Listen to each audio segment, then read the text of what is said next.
Place à présent à notre focus du jour. On va partir en Ukraine, dans les ruines d'Irpin. Irpin, ville de la banlieue de Kiev, où près de 300 civils ont perdu la vie au début de la guerre. Un mois après le retrait russe, vous allez voir que les habitants tentent peu à peu de reprendre une vie normale. C'est un reportage signé de nos envoyés spéciaux Bastien Renouille, Nadia Massi et Raïd Abouzadeh. Gare centrale de Kiev, 7 h du matin. Vitali rentre chez lui 5 semaines après la fuite de l'armée russe. Sa ville est désormais un symbole des destructions infligées par Moscou.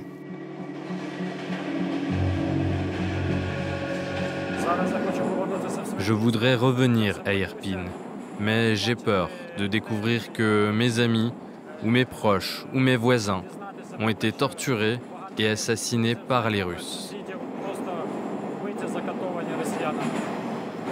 Aujourd'hui, c'est une ville fantôme. Quand Vitali a fui, les explosions résonnaient dans tout le quartier.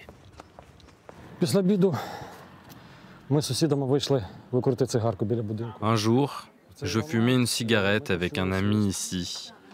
Nous avons entendu le sifflement d'un obus tiré par un mortier et des explosions. Il y a eu 3 grosses explosions. Elles auraient pu tout détruire. Et nous avons passé une nuit terrible. Les Russes ont piégé de nombreuses maisons avant leur retraite. Mais les voisins de Vitali l'ont rassuré, son appartement n'a pas été visité. Allez bien, Barbariska, nous rentrons à la maison.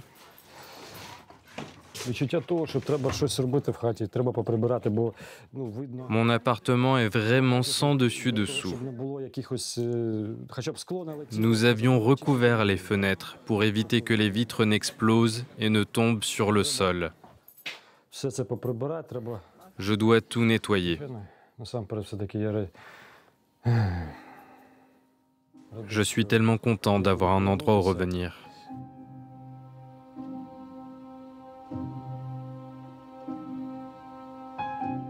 Avant la guerre, 70 000 personnes vivaient à Irpin. La plupart ont fui. Beaucoup n'ont plus d'endroit où revenir. Une grande partie des habitations est détruite.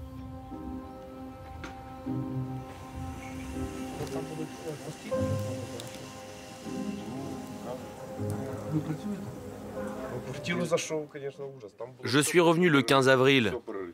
Quand je suis entré dans mon appartement, j'ai vu que tout était par terre. Les portes étaient défoncées. Mon appartement avait été pillé. Ils étaient jaloux de nos vies. Et ils le sont toujours.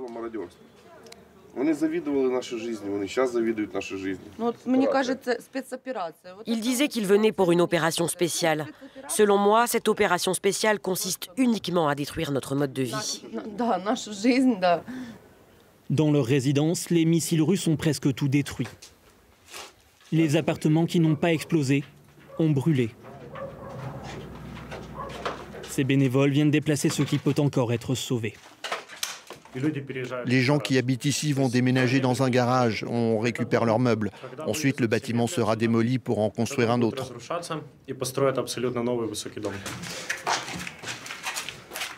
La mairie estime que 70% de la ville a été touchée par les combats. Il faudra plus de 800 millions d'euros pour la reconstruire. Vladimir nettoie la chambre de son fils, dans l'espoir qu'il revienne bientôt à la maison. Je ne l'ai pas vu depuis un mois maintenant. Je pense qu'il va bien, il grandit petit à petit, je lui parle tous les jours. Sa famille a fui au premier jour des combats. Des balles ont traversé leur appartement. J'ai changé la fenêtre, mais je ne suis pas sûr que les Russes ne vont pas revenir un jour, donc j'ai décidé de les recouvrir de film plastique au cas où elles seraient à nouveau cassées. Alors que la guerre impacte encore durement le pays, la reconstruction commence. 120 architectes ont été conviés par les autorités. Ils doivent décider d'une stratégie pour rebâtir Irpin. Pour décider si les gens peuvent encore vivre ici, nous devons étudier l'ensemble du bâtiment. Comme cela, nous saurons s'il y a un risque qu'il s'effondre Si le résultat est positif, nous ferons ce que nous pourrons pour renforcer la structure.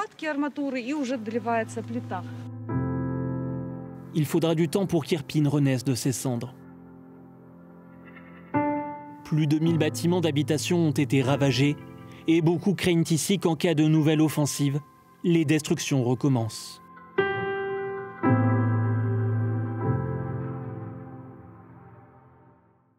Et puis tout de suite dans Paris Direct, le sport tout en images avec du football pour commencer et notamment l'avant-dernière journée de Ligue 1. Regardez.